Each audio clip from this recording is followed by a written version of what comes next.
Megastar Chiranjeevi గారిని మాట్లాడవలసిందిగా request చేస్తున్నాము సార్.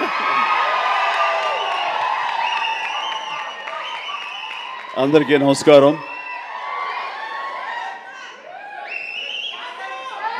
కొన్ని ఫంక్షన్స్కి రావటానికి ఎంతో ఉత్సాహంగా ఉంటుంది. వాళ్ళు పెద్దవాళ్ళ చిన్నవాళ్ళ ఎలాంటి వాళ్ళ నేను చూడనది. ప్రేమతో పిలిస్తే కనుక ఎస్ వస్తున్నానే అంటుంది. నాకు ప్రేమ కావాలి, అభిమానం కావాలి. అలాంటిది ఇక్కడ అభిమానం నాకు చాలా నిండుగా మెండుగా లభిస్తుందంటలో చూస్తున్నారుగా. ఇక్కడ ప్రతి ఒక్కళ్ళు అంత ప్రేమ కురిపిస్తుంటే ఇది ఆస్వాదించడానికి నేను వచ్చినందుకు నాకు చాలా చాలా సంతోషంగా ఉంది. అండ్ ఈ రోజున మీతో పాటు ఇలా షేర్ చేసుకోవటం అండ్ ఇక్కడ మీరు ఇంత ఉత్సాహంగా వచ్చి ఈ ఫంక్షన్ని ఇంత వైబ్రెంట్గా ఇంత ఉత్సాహంగా ఇది జరగడానికి కారణమైనటువంటి మీ అందరికీ కూడా నా మనస్ఫూర్తిగా నా సంతోషాన్ని అభినందనలు తెలియజేస్తున్నాను. మొన్న పాండమిక్ కోవిడ్ సమయంలో అది ప్రపంచంలో చాలా వ్యవస్థల్ని చాలా రంగాల్ని అతలాకుతలం చేసింది, కన్ఫ్యూజ్లో పెట్టేసింది, భవిష్యత్ ఏమిటో తెలియని అగమ్య గోచరంలో పెట్టింది. అలాంటి పరిస్థితిలో సినిమా రంగం కూడా ఏమైపోతుంది అనే ఒక డోలాయమాన పరిస్థితిలో ఉన్నప్పుడు చూస్తే నిజంగానే అందరూ ఓటీటీలకి అలవాటు పడిపోయారు. అది భాషలకు సంబంధం లేకుండా ఏ భాషా చిత్రాలు సరే చూసి వాళ్ళకి ఎక్స్పోజర్ చాలా ఎక్కువ వచ్చేసింది. ఇలాంటి వాళ్ళకి ఏ సినిమాలు తీసి మనం సాటిస్ఫై చేయగలం, ఇలాంటి వాళ్ళని మనం సంతృప్తి పరచగలమా అనేది ఎప్పుడూ ఒక రకంగా మీమాంసలు ఉంటుండేవాడు.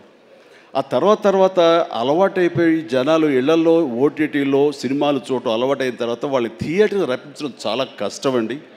అన్లెస్ అది ఏదైనా ఈవెంట్ ఫిల్మ్స్ కానీ, బిగ్ హీరో ఫిల్మ్స్ కానీ, హై బడ్జెట్ ఫిల్మ్స్ కానీ థియేటర్లోనే ఆ సినిమా చూడాలి, ఆ ఎక్స్పీరియన్స్ మనం పొందాలి అనుకునే సినిమాలకు తప్ప చిన్న చిత్తగా సినిమాలకి రావడం చాలా కష్టం అన్నప్పుడు ఇదేమి కష్టకాలం మనకి ఇండస్ట్రీకి. ఈ సినిమా ఇండస్ట్రీ ఏమైపోతుంది, ఒక 5-6 పెద్ద సినిమాలను ఆడినంత మాత్రాన అది సినిమా ఇండస్ట్రీ ఓహో అంటూ కాదు. చిన్న సినిమాలు, చితక సినిమాలు, అన్ని సినిమాలు ఇక్కడ ఎంతో ఉత్సాహంగా జరుపుకోవాలి. షూటింగ్లు ఎంతోమందికి ఉపాధి కల్పించాలి, ప్రతి ఒక్కరు కళకళలాడుతూ ఉండాలి. ఆ చిన్న సినిమాలు అవన్నీ ఏవైనా అన్నీ కూడా ఆడాలి, అప్పుడే పరిశ్రమ అలాగా సజావుగా కొనసాగుతుంటుంది అని అనుకునే మాలాంటి వాళ్ళకి అలా కోరిక నాకు ఒక రకమైనటువంటి చిన్న బెరుకు వచ్చింది. ఏ సినిమాలు చేయాలి, ఎలాంటి సినిమాలు చేసి రాణించాలని. కానీ అవన్నీ కూడా కరెక్ట్ కాదు. ప్రేక్షకుల్లో ఎప్పుడు తప్పు ఉండదు. ఏదైనా తప్పు ఉండి సినిమాలు ఆడలేదు, రాణించలేదంటే అది ఇదిగో స్టేజ్ మీద మా అందరి తప్పే తప్ప అది ప్రేక్షకుల తప్పు కానే కాదు.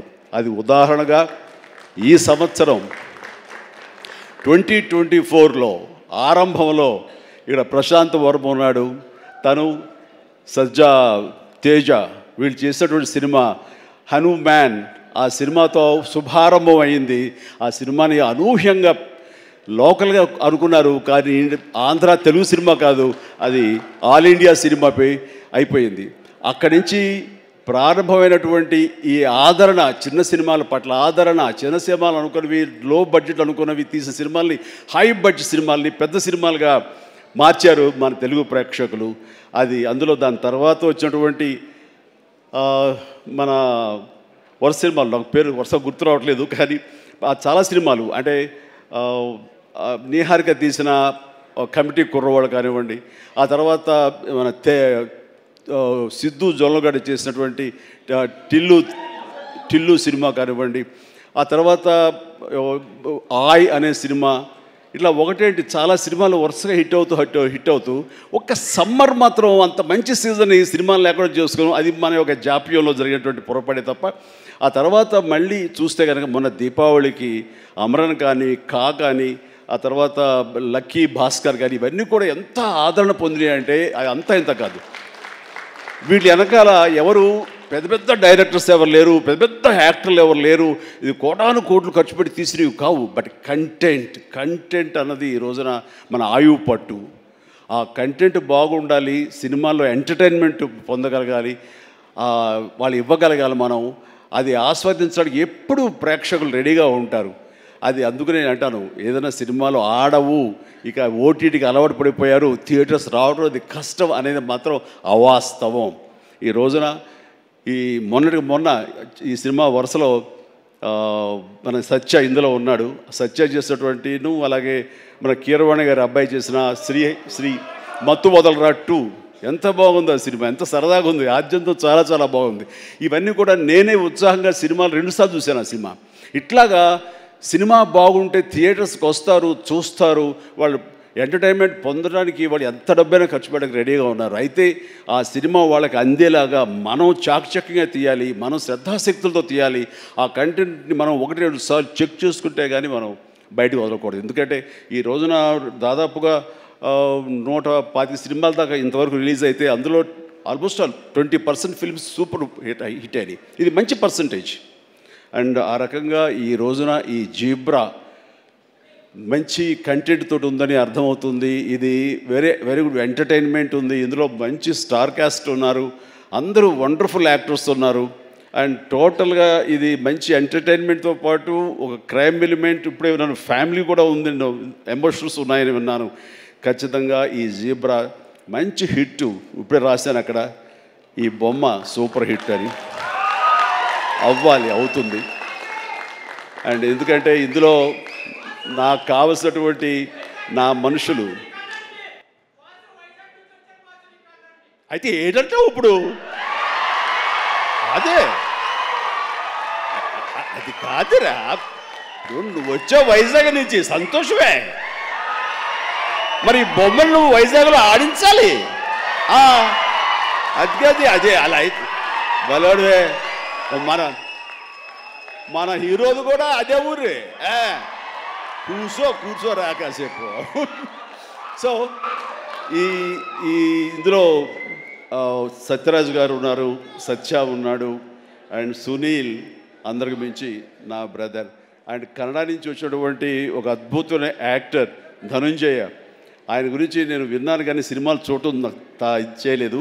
బట్ పుష్ప చూశాను. పుష్ప ఎక్కడ అనేది నాకు గుర్తు రావట్లేదు కానీ డెఫినెట్గా ఈ సినిమాలో చాలా మంచి గుర్తింపు వచ్చి తను కూడా మంచి ఆర్టిస్ట్గా తెలుగు యాక్టర్గా తను సెటిల్ అవుతాడు అంటలో ఎలాంటి సందేహం లేదు. All the very best Dhananjaya. అండ్ ఇక సత్యదేవ్ గురించి ఏం చెప్పను. నాకు 2 తమ్ముళ్ళు ఉంటే కనుక అందులో ఇంకొక తమ్ముడు, 3వ తమ్ముడు సత్యదేవ్.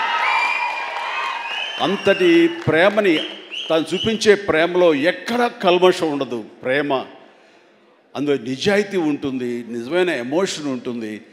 తను ఇందాక చెప్పినవన్నీ కూడాను అన్నీ సత్యాలు. ఎందుకంటే నాకు అతను చూడగానే అతనిలో ఒక స్వచ్ఛత ఉంటుంది సార్, ఆనెస్ట్, సిన్సియర్. అది మాత్రం చాలా అద్భుతం. ఎక్కడ కృతకంగా ఉండదు, ఇంప్రెస్ చేయాలని మాట్లాడడు, అనుకున్నట్టుగా ఎగ్జిబిట్ చేస్తాడు, చెప్తాడు. అది చాలా మనకి మనసుకు హత్తుకుంటుంది. నేను ఫస్ట్ టైం ఈ పాండమిక్లోనే ఒక సినిమా చూసాను. సినిమా పేరు నాకు గుర్తురావట్లేదు. ఏ సినిమా అది? Bluff master. తన నేచర్కి వ్యతిరేకమైన టైటిల్ అది. సో బ్లఫ్ మాస్టర్ అనే సినిమా నేను చూసినప్పుడు ఆ తర్వాత ఇంకో సినిమా కూడా చూశాను వరుసగా. ఎవరి యాక్టర్ చాలా ఇంటెన్సివ్ పెర్ఫార్మెన్స్ చేస్తున్నాడు, టచ్ ఆఫ్ క్లాస్గా ఉంది. అండ్ మన తెలుగు మనిషిలాగా అనిపించలేదు. బహుశా అతనికి డబ్బింగ్ వాయిస్ ఇచ్చారు, ఎందుకంటే వాయిస్లో అంత రిచ్నెస్ ఉంది, అంత క్లారిటీ, అంత నీట్గా ఉందంటే మంచి డబ్బింగ్ ఆర్టిస్ట్ తోటి తనకి డబ్బింగ్ చెప్పించుంటారు. కాబట్టి ఎవడో బయట వ్యక్తి అయి ఉంటాడు. ఏ యాక్టర్, ఏ కన్నడనా ఇంకోటి అనిపించేది. అని ఎవరితో మాట్లాడుతూ లేదండి మన వైజాగ్ అబ్బాయి అన్నాడు. మనూరి అంటారా, మన వైజాగ్ అబ్బాయి అని చెప్పేసి అన్నారు. అనేసరికి నిన్న ఒకసారి అతన్ని చూడాలనుకున్నాను, మనం మాట్లాడాలనుకుంటున్నాను. ఎందుకంటే అతనిలో బెస్ట్ యాక్టర్ ఉన్నాడు. మరి అతనికి ఎవరు వెనక నుండి సలహాలు ఇస్తున్నారు, తన లైఫ్ ఎలా మోల్డ్ చేసుకుంటున్నారు నాకు తెలియట్లేదు. ఊరికనే సరదా మాట్లాడదాం అనిపించింది. నాకున్న ఇంప్రెషన్ తనతో షేర్ చేసుకుందాం అనిపిస్తుంది. అంటే వెంటనే ఫోన్ వెళ్ళటం ఏంటి, అప్పుడు ఫ్లాట్స్లో నుంచి అపార్ట్మెంట్స్ నుంచి బయటికి వచ్చే ప్రసక్తే లేదు. అక్కడ వాళ్ళ యూనియన్ ఏదో ఉంటే కనుక వాళ్ళ స్పెషల్ పర్మిషన్ తీసుకుని అప్పుడు రోడ్డు మీద వచ్చి నన్ను కలవడం జరిగింది. చూడగానే నా పేరు సత్యదేవ్ అండి అది అన్నాడు. అయిన తర్వాత ఓకే వెరీ గుడ్, చాలా బాగా చేస్తాడు. కాసేపు పిచ్చాపడి మాట్లాడుకున్న తర్వాత సార్ ఇక్కడ ఇందాక నాడే అది పచ్చబొట్టు అని కాదు, అది పడ్డ మచ్చ, అది నేల మీద. అది ఎందుకు పడ్డావు ఏంటది అంటాను. నేను మీ కొదమసింహం సినిమాలో మీరు రోప్లో జంప్ చేస్తుంటారు, నేను మా డిష్ టీవీ మా యాంటీనాలో ఉండే వైర్ తోటి అలా జంప్ చేసి కింద పడ్డానండి, అవి దెబ్బ తగిలింది. అయిన తర్వాత మీ ఇంపాక్ట్ ఎంత ఉంటుందని మీకు ఈ విషయం చెప్పాలి. దీన్ని కుట్లించడం కోసం మా నాన్నగారు హాస్పిటల్కి తీసుకెళ్ళారు. అప్పట్లో మత్తు గిత్తు లోకల్ ఇంజక్షన్స్ ఇవ్వలేదు. దాన్ని అట్లాగా నేను భరించలేక ఏడుస్తుంటే, అరే చిరంజీవి అయితే అసలు నవ్వుతూ అది కుట్టించేసుకుంటాడు అంటే వేసిన 5-6 కుట్లు నేను నవ్వుతూనే ఉన్నాను, పెయినే తెలియలేదు. అది మీ మహిమ నా మీద, అది దాని ఇంపాక్ట్ ఉంటుంది. అంటే నేనేమైనా మైకువా లేకపోతే ఏంటి ఎనస్థీషియా లాంటి వాడినా ఏంటి? అండ్ తనకి అంత ప్రేమ, ఆ ప్రేమ మత్తులో ఆ పెయిన్ కూడా తనకు తెలియలేదన్నమాట. అది చెప్పినప్పుడు చాలా ఇంప్రెసివ్గా అనిపించింది. Such a coincidence. తను ఆ మాట చెప్తున్నప్పుడు దాని వెనకాల నా దగ్గర ఒకే ఒక పెద్ద వాల్ పోస్ట్, పెద్ద పెయింటింగ్ ఉంటుంది. అది కొదవ సింహంలో పెయింటింగ్ అనమాట. క్యాప్ అది పెట్టుకుని, సిగార్ నోట్లో పెట్టుకుని, ఇదేనండి ఇది చూసే అన్నాడు. అంటే దాన్ని ఆ ఫోటో ముందు తను మళ్ళీ ఇంకో పిక్చర్ తీసుకుని అలాగే వీళ్ళు అక్కడి నుంచి మా పరిచయం, మా మీటింగ్స్ అప్పుడప్పుడు అనే ఏదో చాలా రోజులు ఇప్పుడు ఒకసారి వస్తారంటే రా అని చెప్పడం అలాగా జరుగుతుంది. అంత మంచి యాక్టర్కి సరైన సినిమాలు పడటం లేదు అనేది మాత్రం ఎక్కడ నాకు కొంచెం ఉంది. అంటే హీరోగా ప్రయత్నం చేస్తున్నాడు, హీరో అనేది కాకుండా వెర్స్టైల్ యాక్టర్ అనిపించుకోవడంలో మాత్రం తన నటనకి హద్దులు ఎల్లలు లేకుండా చేసుకుంటే మరింత ఉన్నత స్థాయికి వెళ్తాడు. ఆ తర్వాత ఇతను ఏ స్థాయిలో ఉండాలి, ఏ పాత్రలో ఉండాలి, ఏ హీరోగా సెటిల్ అవ్వాలి ఏంటంటే ప్రేక్షకులు నిర్ణయిస్తారు. దాని ప్రకారం మనం ముందుకు వెళ్ళిపోవచ్చు అంటూ గాడ్ ఫాదర్లో ఎవరో నార్త్ హీరోస్నో లేకపోతే ఇంకో హీరోస్నో బయట లాంగ్వేజ్ హీరోస్నో తీసుకొస్తే మనకింత పొటెన్షియల్ ఉన్న ఒక ఆర్టిస్ట్ ఉన్నాడు, అతన్ని ఆ క్యారెక్టర్ పెట్టుకుందాం అన్నంటే కొంచెం రెసిస్టెన్స్ వచ్చింది. ఎందుకంటే మనవాళ్ళు అనగానే లోకువ. కానీ అతని పొటెన్షియాలిటీ, అతని టాలెంటు, అది ఎలాగా డెలివరీ చేస్తాడో తెలిసి నాకు ఐఎమ్ వెరీ మచ్ కాన్ఫిడెంట్ ఆ యొక్క నాకు ఎదురుగా నిలబడే ఆ పాత్రలో చాలా అత్యద్భుతంగా చేయగలడని చెప్పేసి ఆ సినిమాలో నేను చెప్పాను కాబట్టి స్ట్రాంగ్గా ఒప్పుకున్నారు. ఇందాక తను చెప్పినట్లుగా తను అంతకంతగా ఆ దాంట్లో రాణించాడు, మెప్పించాడు, ఒప్పించాడు. ద ఫెంటాస్టిక్ పెర్ఫార్మెన్స్ ఇచ్చి ఆ సినిమా అంత ఎత్తుకు వెళ్ళటానికి, ధీటుగా నాకు నిలబడి చేయడానికి తను కారణమయ్యాడు. అలాంటి సత్యదేవ్ నా నమ్మకాన్ని నిలబెట్టాడు. ఇందాక అది ఆ మాట తను అన్నప్పుడు మనస్ఫూర్తిగా దాన్ని నేను ఆహ్వానిస్తున్నాను, ఆస్వాదిస్తున్నాను. అండ్ తనకి ఇంకా ఎంతో మంచి బ్రైట్ ఫ్యూచర్ ఉంది. ఎందుకంటే సత్యదేవ్ లాంటి వెర్స్టైల్ యాక్టర్స్ మనకి తెలుగులో కరువైపోయారు. తను పరిధిని లిమిట్ చేసుకోకపోతే, ఎక్స్పాండ్ చేసుకుంటే బోల్డ్ అయిన అవకాశాలు తనకు వస్తాయి నేను చూస్తాను కూడాను. అండ్ అలాంటి ఈ సినిమాలో తను ఒక మాస్ హీరోగా కామెడీ తోటి, చాలా చక్కగా సెటిల్డ్ కామెడీ తోటి, ఒక యాక్షన్ తోటి ఈ సినిమాలో తనకి మంచి భవిష్యత్తు మళ్ళీ ఏర్పడుతుందని నేను భావిస్తున్నాను. అండ్ నా తమ్ముడుగా సత్యదేవ్కి ఆల్ ద వెరీ బెస్ట్ చెప్తూ ఈ సినిమా తనకి అద్భుతమైన విజయం చేకూరాలి. Please God bless really. నిజంగా ఇంకా నేను మరింత ఎత్తులు చూడాలి సత్యదేవ్. చూస్తాను కూడా. అండ్ ఇక ప్రొడ్యూసర్స్గా ఇద్దరు ద్వయం, మన Dinesh and Bala and Dinesh. And అలాగే వాళ్ళని సపోర్ట్ చేస్తూ ఇక్కడ ప్రస్తుతం ఉన్నట్టు ఎస్ఎన్ రెడ్డి గారు ఉన్నారు, బిల్డర్. ఆయన కూడా సపోర్ట్గా ఉన్నారు. వీళ్ళందరూ లాభాపేక్షతో కాకుండా ఒక ప్యాషన్తో వాళ్ళు రావటం. సినిమా అంటే ఏం తెలియదు, సినిమా అంటే ఇష్టం కాబట్టి ఆయన కూడా ఓకే అంటే ఆయన ఇందులో కావాల్సినంత బడ్జెట్గా హై బడ్జెట్ అయిందని వింటున్నాను. బట్ దానికి పెట్టడం, దాన్ని ఈ యొక్క Eshwar Karthik director, wonderful director. ఎందుకంటే ఆయన సినిమా పెంగ్విన్ అని తమిళ్లో నేను చూశాను సినిమాని పాండమిక్ టైంలోనే.